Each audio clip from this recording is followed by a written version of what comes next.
যেহেতু রবিবার ছিল তাই ভাবলাম মাংসটাই করি, কারণ বাড়ির সকলে আজকে বাড়িতেই আছে। তাই মাংস হলে একটু তারা শান্তি করে খেতে পারবে। অন্যদিন কাজের চাপে হয়তো যা হোক করে নাকে মুখে গুজেই কাজে ছুটতে হয়, আর সারা দিনের পর শরীর এত ক্লান্ত থাকে যে তাদের খাওয়ায় আর রুচি থাকে না। যা হোক কিছু দিলেই খেয়েই শুয়ে পড়ে। তাই ভাবলাম আজকে যখন রবিবার, আজকে না হয় জুত করে মাংসটাই করি।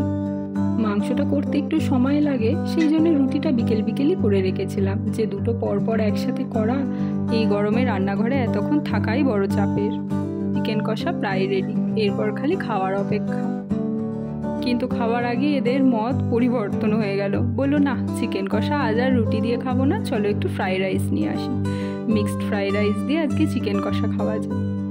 তাই কাছেই একটি রেস্টুরেন্ট থেকে মিক্সড ফ্রাইড রাইস নিয়ে আসা হলো। এই মিক্সড রাইসে জানেন তো অনেক রেস্টুরেন্টে সুইট কর্ন, মাশরুম, চিংড়ি মাছ এগুলোও ব্যবহার হয়। তবে এই রেস্টুরেন্টের মিক্সড ফ্রাইড রাইসে চিংড়ি মাছ বা মাশরুম বা সুইট কর্ন এসব কিছু দেয়নি। দিয়েছিল পনির আর ওই ভেজিস, মানে বিভিন্ন রকমের সবজি, আর হচ্ছে চিকেন। অল্প উপকরণ থাকলেও খেতে কিন্তু ভারী ভালো হয়েছিল। যাই হোক, চলুন আজকে ডিনারটা সেরে ফেলি বাড়ির চিকেন কষা আর এই রাইস দিয়েই। আমার বরের জানেন তো এই রাইস জাতীয় আইটেম খেতে খুব ভালো লাগে, তবে আমার ওই বাসমতি পোলাও আছে ওটি খেতে ভারী ভালো লাগে।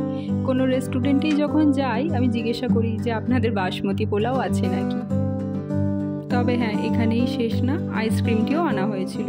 বললো সবই যখন খাচ্ছ এটি বা বাদ যায় কেন, মিষ্টি মুখটুকুও করে নাও। এক সপ্তাহ ধরে যা ক্যালোরি ঝরিয়েছি তা বোধহয় একদিনেতেই গেইন হয়ে গেল, বুঝলেন? কি আর করা যাবে। চলুন আজ তাহলে আসি, পরে আবার দেখা হবে অন্য একটি ব্লগে। সকলে সাবধানে থাকবেন, ভালো থাকবেন।